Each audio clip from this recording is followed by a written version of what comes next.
And all right, let me play devil's advocate. Let me play devil's advocate. I am absolutely with you and the millions of people who think this bloke is a disgrace. He has no plan, he has no conviction, he has no backbone. I don't buy this government at all. It makes me... Starmer is facing the risk of burying his career as the petition calling for his resignation from Downing Street is spreading across the streets. To add fuel to the fire, Isabel Oakeshott has even brought him onto television to publicly shame him. His authoritarian policies have led him to face this humiliating boycott. Before delving further into this development, don't forget to like and subscribe to the channel so you don't miss any updates on UK politics. This petition will ring out like a wake-up call, sending a message to this government, both domestically and internationally, that they are not trusted by the people. At the same time, it will send a strong message to these vile individuals that they are despised and discarded by society. I was a bit sort of depressed by the Mail on Sunday front page, which gave Keir Starmer a free advert to say the square root of nothing about cracking down on benefits. I mean, he wrote a really lame article in which he weakly kind of said, oh, no more business as usual. That's not good enough. You know, we want to hear something much more robust than that. There is an important and meaningful issue that needs to be brought to light. It seems the government is trying to appease public opinion by creating positive stories to feature on the front pages of Sunday newspapers amid the recent less than encouraging situation. They seem to be struggling with the question, how can we turn a positive news story into the main focus of weekend press? This only deepens public suspicion. However, the one bright spot right now is that the petition has gained significant attention, showing that the public is becoming more alert to political tricks. Think back to the time before the election, when politicians boldly promised tax cuts to win over voters. In the end, those empty promises weren't enough to deceive the public. People are increasingly aware of political manoeuvres and the calculating strategies of the ruling class.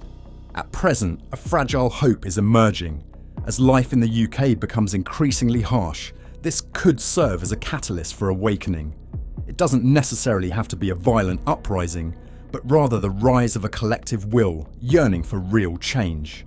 This situation cannot continue indefinitely, and the need for a different path has never been more urgent. I remind myself that very many people didn't vote Labour at the last election. Yeah. I'm not surprised that many of them want a rerun. That isn't how our system works. There would be plenty of people who didn't want us in the first place. So what I focus on is the decisions that I have to make every day. And it's a bit like opposition. You want us, the public, to trust you, to like you, to think he's the man for the job, he's doing what he needs to do. Your approval rating is lower than Nigel Farage's right now. The thing is, if you make your mind up, as I have done, that we're going to do the difficult things first, then I think it's inevitable that people do feel their difficult decisions. I mean, Keir Starmer's approval rating is now even lower than Nigel Farage's, a comparison that is both laughable and thought-provoking. Despite being a controversial figure, Nigel Farage remains one of the most popular politicians in the UK, as evidenced by the millions of votes cast for him and his party in recent elections. However, the issue lies in the electoral system, where that support is not properly reflected in the number of seats in Parliament. Nigel Farage is a polarising figure, but his appeal, energy and charisma cannot be denied. Compared to Keir Starmer's blandness and lack of distinctiveness, Farage still stands out as the more interesting choice in the eyes of many. If you had to pick someone to accompany you for dinner, the answer would surely be easy to guess. Looking further afield, when talking about Donald Trump, the shocking stories resurface. From policies like banning transgender people from the military to the strong protests from liberal groups in the US, these developments clearly show one thing. Both the political systems in the US and the UK are increasingly out of touch with the real needs of the people. Hard-working individuals taking care of their families and following the law, they feel ignored, their voices unheard. Despite all the controversy, Trump has succeeded in capturing and harnessing that frustration as a powerful tool in politics. In the UK, the public is also longing for a leader who can evoke deep empathy and genuinely connect with those left behind. However, Finding a politician who is strong and bold but not off-putting is a huge challenge. Political history has shown that influential leaders often face fierce opposition. Figures like Margaret Thatcher and Tony Blair didn't waste time trying to please everyone. They had a clear vision, a firm stance, and the determination to pursue their goals regardless of public criticism. Perhaps that is the true standard of a leader, one who dares to stand firm in the face of adversity and leads with bold confidence. I don't believe that we have a leader or a government that are particularly keen on this country or even love this country, and certainly not proud of this country, because all they do is bend to the knee at any foreign court that creates a law that is against, in my mind, most of what's good about this country. I understand people signing it. I understand. The fact that 44% of voters did not participate in the recent general election is one of the main reasons for the current chaos. This serves as a clear warning about the importance of exercising one's civic rights. Whether by joining a political party or simply casting a vote, every citizen has a responsibility to contribute their voice in shaping the country's future. Voting is not just a right, but a duty. If you don't participate, it's hard to justify complaining about what's happening. Many people argue that voting in their constituency is pointless, as the result has already been decided in other areas. However, every vote still plays a crucial role, as it reflects the general attitude of voters towards the political system. This becomes even clearer when looking at the flaws of the current electoral system. Millions of votes are wasted, failing to provide real representation in Parliament. This is precisely why the need for electoral reform has never been more urgent. The pressure for electoral reform is growing. Obvious injustices, such as 4 million votes only securing 5 parliamentary seats for a party, are sparking a wave of strong criticism. In this context, parties like Reform could play a key role in driving change. If a new referendum on electoral reform were held, it is highly likely that there would be overwhelming support for a proportional representation system, a much fairer system than the one currently in place. In fact, there was a referendum on this issue back in 2011, but it failed because the campaign for proportional representation was poorly organised. However, the situation is different now. Voter dissatisfaction with the current system is creating a significant opportunity for reform, while also raising hopes for a real change in the way elections are conducted. Of course, demanding reform is not easy. Some critics argue that holding a referendum on electoral reform could set a dangerous precedent, potentially paving the way for other referendums like Brexit. However, the core issue here is ensuring that the voices of the people are heard and fairly reflected in the political system. Above all, the most important thing is that every voter takes part in the election. This is not only a civic responsibility, but also the most direct way to express one's views, while also opposing policies or political parties that lack a clear strategy, as is the case with the Labour Party today. I think people are just desperate for it in our country. We haven't had those options on the table, have we, in recent elections? Of course, we don't have a presidential system, so people are not voting for a prime minister when they go into the polling booth. They're voting for their local MP. Looking back a few years, Boris Johnson was the centre of attention, inspiring hope and positive energy among the people. But now, his image no longer brings the same trust or excitement it once did. His mediocrity reflects a sad reality, the absence of a figure strong enough to ignite confidence and unite the public. Instead, a gloomy, heavy political atmosphere has settled over the country, eroding the spirit and will of the people, leaving them disillusioned about the future of a nation once full of hope. In a Sky News interview, Liz Kendall, the Shadow Minister for Labour and Pensions, made a controversial statement that some people may be using mental health as an excuse to avoid work. This remark not only lacked sensitivity, but also revealed a detachment and lack of understanding of the deeper social issues. It further highlighted the limited approach of leaders, increasing public scepticism about their ability to address real issues. The current government, rather than having a clear action plan, continues to react passively to events instead of proactively controlling the situation. The decisions they make are often patchy, short-term fixes, as evidenced by the recent public petitions that, despite gathering millions of signatures, have not led to any meaningful change. Although these petitions do not carry legal weight, they represent a powerful public voice, showing deep dissatisfaction with the government. Sir Hogan Howe has pointed out a troubling paradox in the current legal system. The hate not crime regulations have been so overused that they have become meaningless. While the police are dealing with trivial complaints, serious issues like theft or violence are being overlooked.